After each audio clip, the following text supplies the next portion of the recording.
My phone vibrated against the nightstand hard enough to wake me. 2:17 a.m. No one texts good news at that hour. I opened the message with one eye still closed. I'm 8 weeks pregnant. You're going to take responsibility for this. The words didn't feel real at first. They felt staged, like a scene written by someone who didn't understand consequences. My heart didn't race. It slowed. That was the first warning sign something inside me had already changed. I typed carefully. Come over tomorrow. We'll talk. 3 dots appeared. Stopped. Appeared again. Then nothing. I placed the phone face down and stared at the ceiling until morning. 2 years earlier, I had learned something about myself that I never shared with anyone. Not even her. Especially not her. The clinic was quiet in the kind of way hospitals always are. Controlled silence, pretending to be comfort. The doctor didn't dramatize it. He spoke like a man explaining the weather. Your fertility levels are extremely low. Conception would be highly unlikely. He suggested treatment options, lifestyle changes, follow-ups. I nodded through all of it. But what I heard was simpler. You may never be a father. I walked out carrying a thin envelope that felt heavier than anything I'd ever held. And I buried it in a drawer. Because at the time, she loved talking about our future. Kids, a house, family holidays. I couldn't destroy that version of us. So I stayed quiet. And life continued. When she arrived the next day, she looked smaller than usual. Eyes swollen, shoulders tense. She didn't smile. She didn't hug me. That told me more than the message had. We sat at the kitchen table, the same place we used to eat takeout and argue about movies. Now it felt like an interrogation room. I didn't know how to tell you, she said. Her voice was fragile, carefully fragile. How long have you known? I asked. A week. I nodded. And you're sure it's mine? She hesitated. Just for a second. But a second is enough when you're watching closely.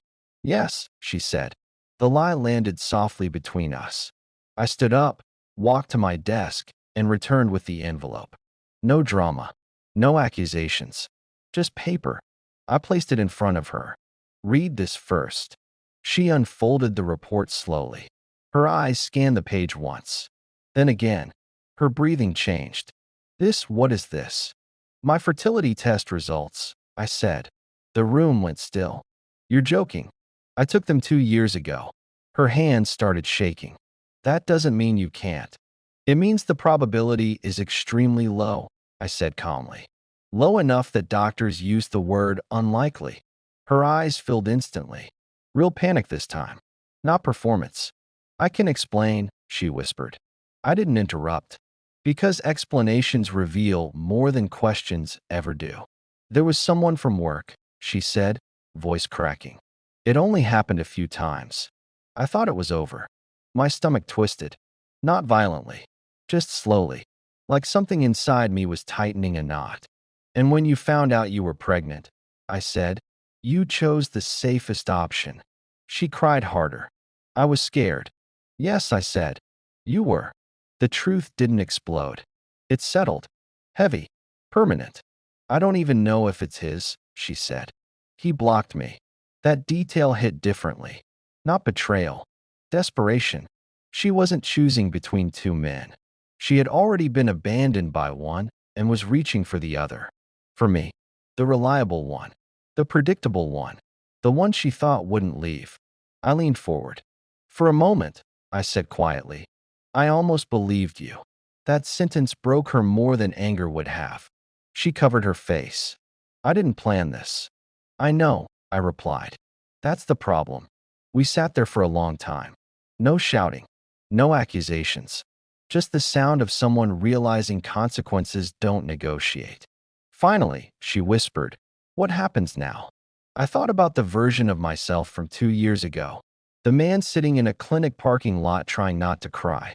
The man who stayed silent to protect someone else's happiness. That man was gone. You figure out who the father is, I said. And you? She asked. I figure out why I ignored the signs. That answer confused her. Because she expected punishment. Or forgiveness. Not distance.